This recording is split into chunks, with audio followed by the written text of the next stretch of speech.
Hi guys, and welcome to this episode of Fireside Chat with the Johnstons. I'm Danielle Johnston, and I'm your host for today's episode. So if you are not familiar with this podcast, first off, I want to welcome you guys and thank you for listening. This podcast premieres every Monday on YouTube if you'd like to go watch, or on Apple Podcasts and Spotify on Thursdays. So what are you waiting for? Get up off the canvas and get back into the ring of your life. I'm the owner of Twister Sports in Warrensburg, Missouri, as well as one of the owners of Next Generation Gym Owners. I want to first start by saying if you are not in our Facebook groups, guys, you are missing out. Head over on Facebook to Cheer Gym Owners or join the All-Star Cheer Coaches and Owners Facebook group. We run both of them, and there is so much great content. Also, guys, I want to make sure that you are not only listening to this podcast, but also the Cheer Biz Podcast with Dan Cotton. Phenomenal podcast, so much great info, and I would love to give you guys all kinds of free content between those two. He puts out 2 episodes a week, so you could literally be listening to tons of applicable info every week. I've already subscribed. Okay, guys, so today we are going to talk about surviving the teenage years. Not only have I raised 3 teenagers who are all grown up, graduated, and moved out of the house, but I have one more who is a sophomore in high school, and so far I feel like we're doing the best job with the last one. I'm so sorry you had to go through that. Like, we had 3 with trial and error, and one day I'll probably say the 4th was trial and error as well. But on top of that, I have coached our senior team on and off, but mostly on for the last 14 years. So I've got some really good content for you guys. Dan recently did this on the Cheer Biz podcast where he talked about why he loves coaching senior teams. Now, I kind of did the opposite take a couple of weeks ago where I told you why I love coaching our minis. But there is something super sweet to be said for seniors. And if you're like, you just said surviving teenagers and super sweet, kind of in the same breath, yeah, that's accurate. And why did I think about this today? Because I was in my kitchen and my 15-year-old came downstairs and I think she liked my outfit. And do you know why? How do I know that? Because she didn't say a thing. Because if she didn't like it, she would have told me. It made me think, before I had teenagers, there are so many things I wish I had known when I was coaching. And so whether you have teenagers yourself, or you've never had your own children, or maybe you had your own children, but they are grown up and moved on and it felt like a lifetime ago, I've got some great content for you here today.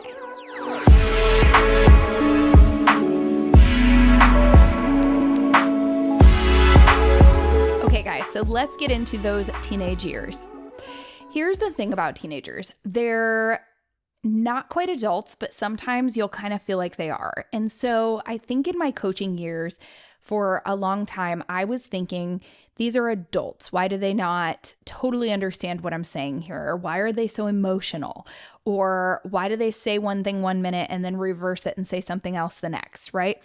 And there are adults who do that, but I think that it's a little bit more rare that you would have adults with that kind of emotional roller coaster. Yet sometimes teenagers actually say very insightful things. Or maybe they're very emotionally intelligent, because I have had a handful of teenagers over the past couple of years that I'm like, man, that kid is smart. Not just academically, but maybe they're just very emotionally intelligent and they can recognize when you need something as a coach. Because of that, it has forced me to think, well, they're adults, but they're not quite yet. So let's talk about the adolescent brain for a little bit and why you feel like sometimes your teenagers in the gym may have some emotional volatility happening at any given time, and why you, as a coach, kind of need patience as your performance-enhancing drug, shall we say. Okay, guys, so as we talk about this, not only do I want you to think about the teenagers that you are coaching in the gym, but also a lot of you probably have teenagers as staff. For a lot of my staff, they are current or former athletes who are still under the age of 20, who realistically fall into this teenage category. And even my young 20-year-olds, some of the science that I'm about to talk to you about how the brain develops, it still applies to almost all of my staff members.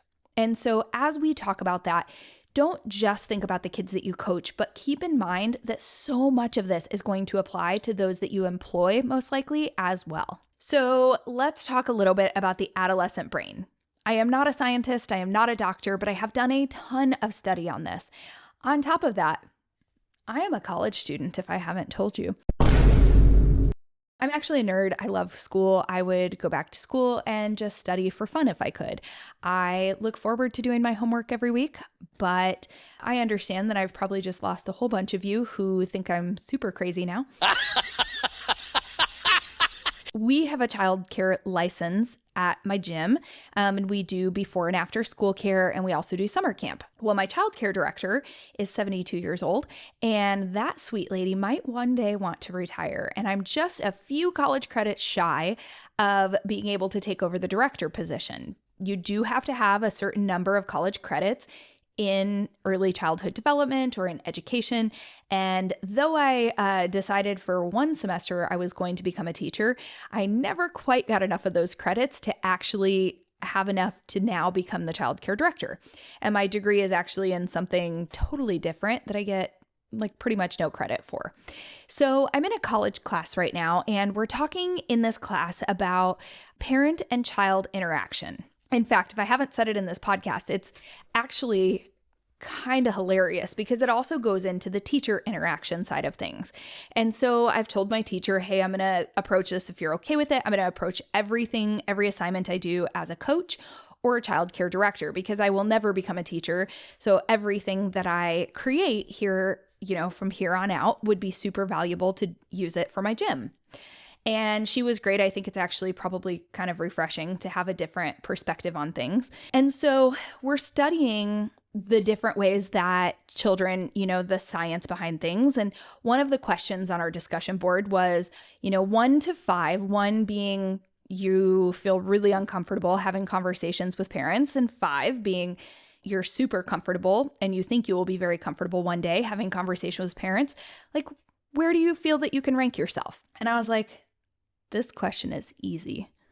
I'm like a 6. Like, you think it's hard to talk to parents about their elementary child's math skills?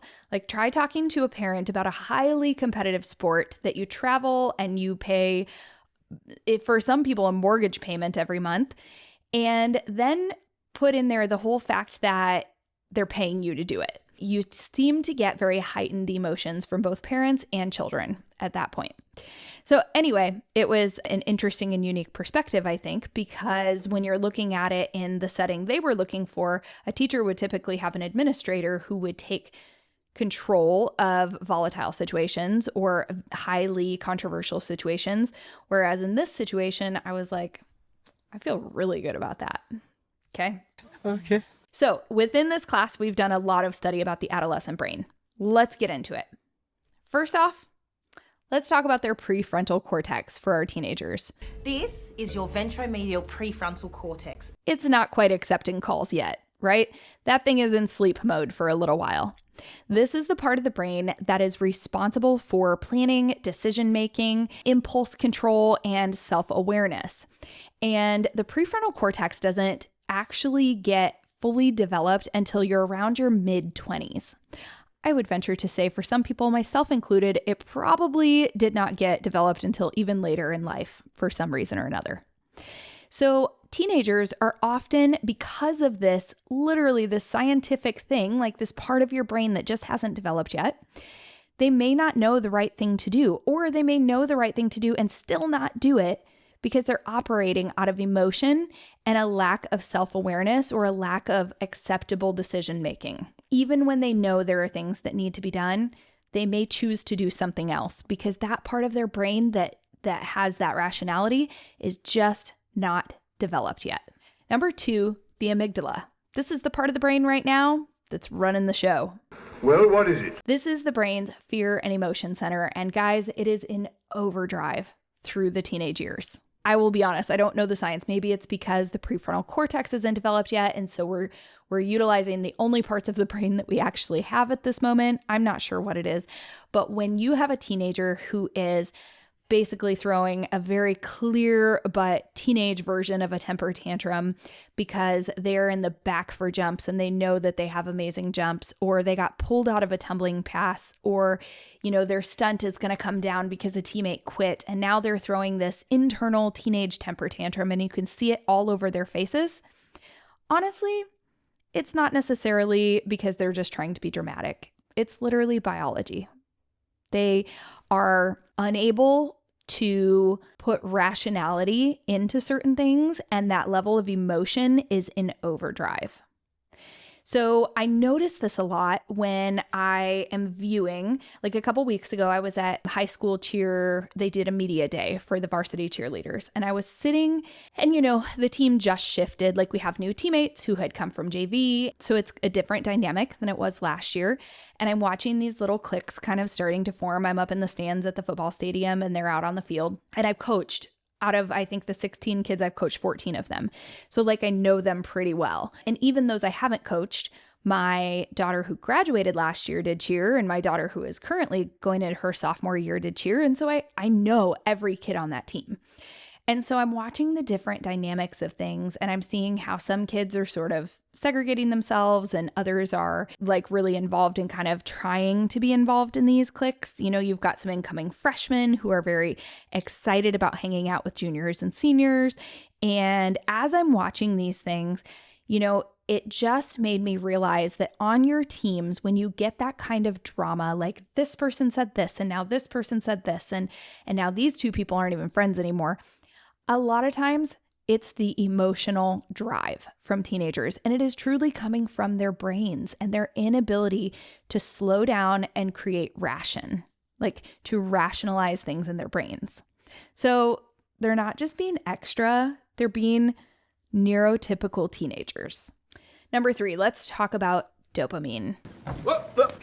Here I come. Party central. So teens are literally addicted to dopamine.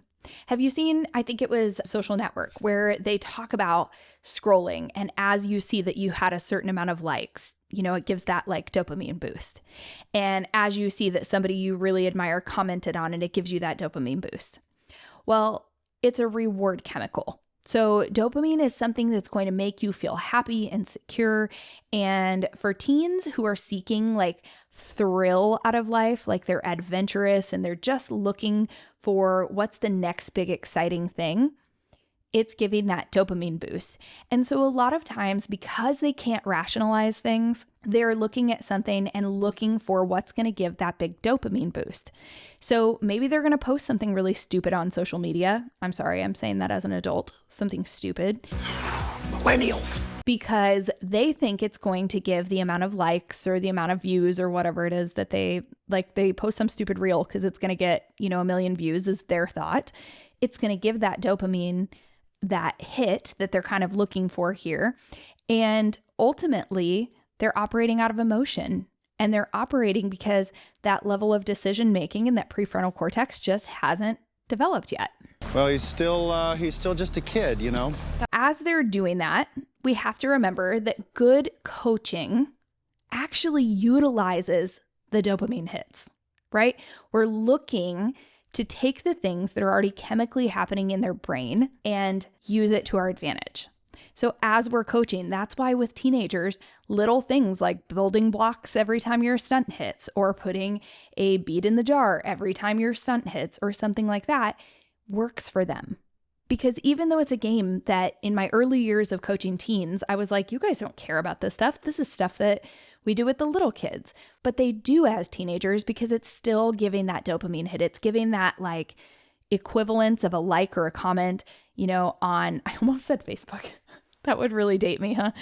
It's almost giving that like or that view on TikTok. So there are these neurons in their brain, right? And I think they're called mirror neurons.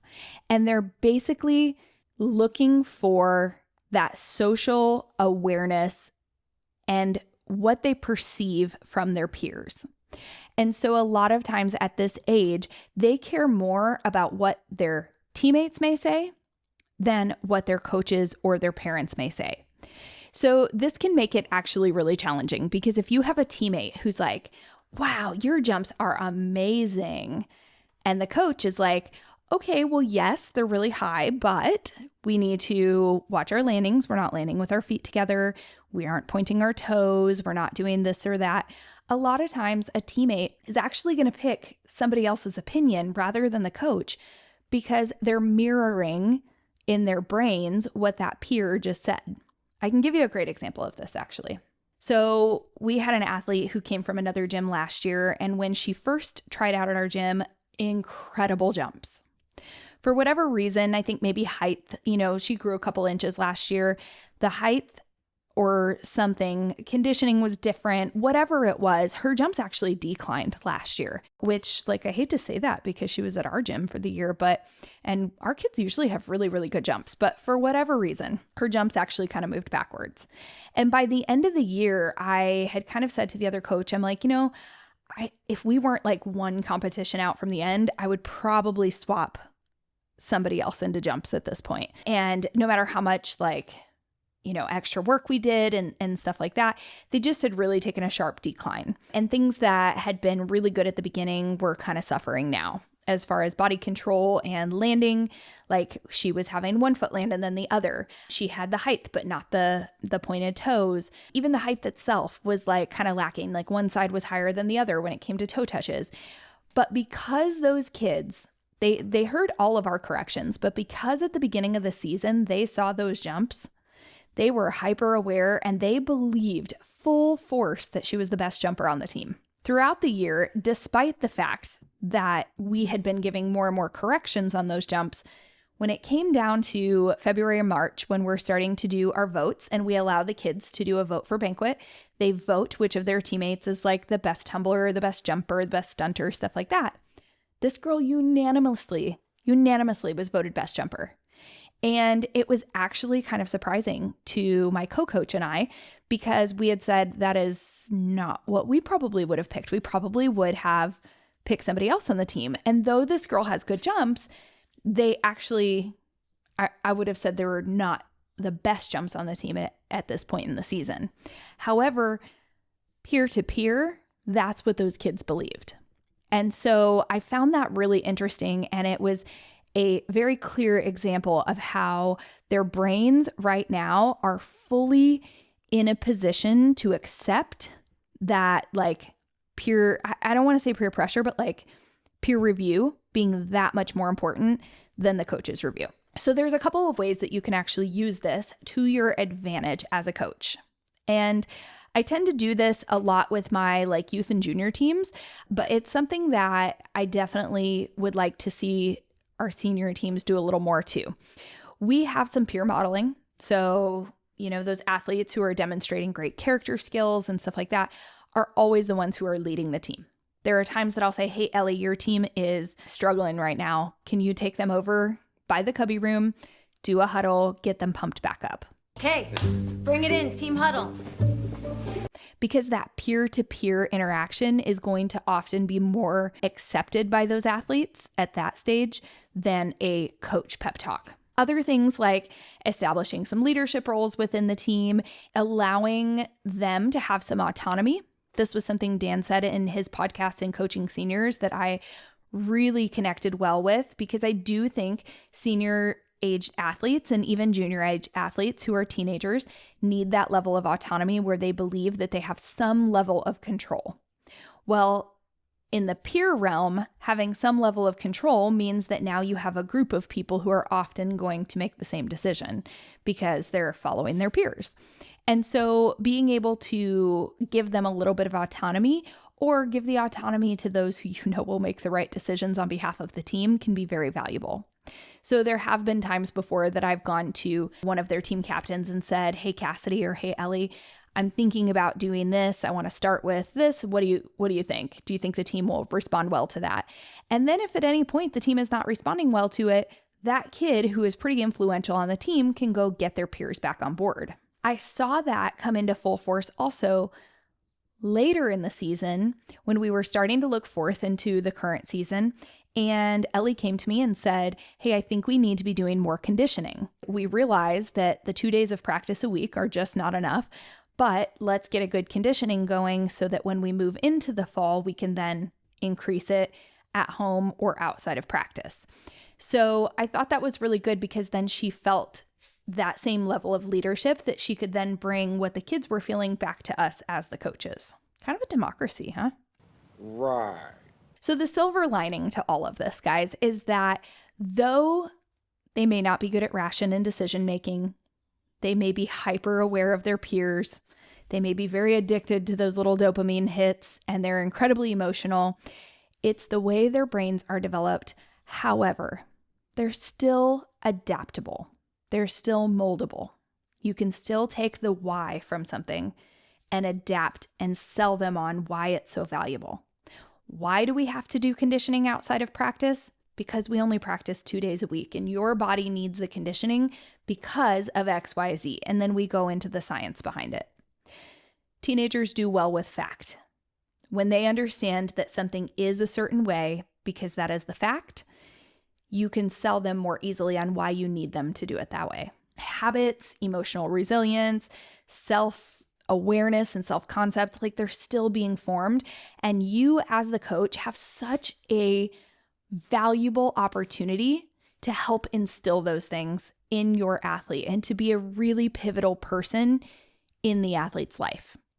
In this college class I was in, we had to actually watch this TED Talk, and it was this lady talking about how essentially kids are not going to learn as effectively from someone that they don't believe cares about them, and that it's more important at that stage that we actually care and take the time to get to know them and care about them than that we're actually teaching them academically. And of course, everything I'm learning, I'm taking it and I'm applying it into the coaching realm. And realistically, kids are not going to learn from you. They're not going to learn these amazing character traits and these skills if they don't think you care about them and care about their lives. And so we have this beautiful opportunity to help shape them as humans. And that's the great silver lining of all of this. Yes, they can be difficult at times, but they can actually be really amazing humans too. And you have the opportunity to help shape and form that. Guys, as you move into the remainder of your summer practices and as you start getting more consistent with your practices in the fall, I think it's really important that we train our brain and rewire it instead of getting frustrated when those kids make those snappy remarks. Instead of getting frustrated when they are consistently late to practice, that we start remembering they don't have the capacity to make wise decisions yet. We have to be more clear in why. We have to help set them up for success. We have to not feed into their emotions, because if you yell at them the second they walk in late, you're giving an emotional response, and I guarantee you're getting an emotional response back. As you guys move into those practices, keep all of this in mind and educate your coaches on the science behind it. Because once you know the science, you can make it work for you. All right, you guys, I hope you enjoyed the science lesson on Fireside Chat today. And I hope this helps you guys as you go into your practices with those teenagers in really learning why they do what they do and how you can adapt to it as a coach. So with that, I want to thank you guys for listening, and I will see you guys on the next episode.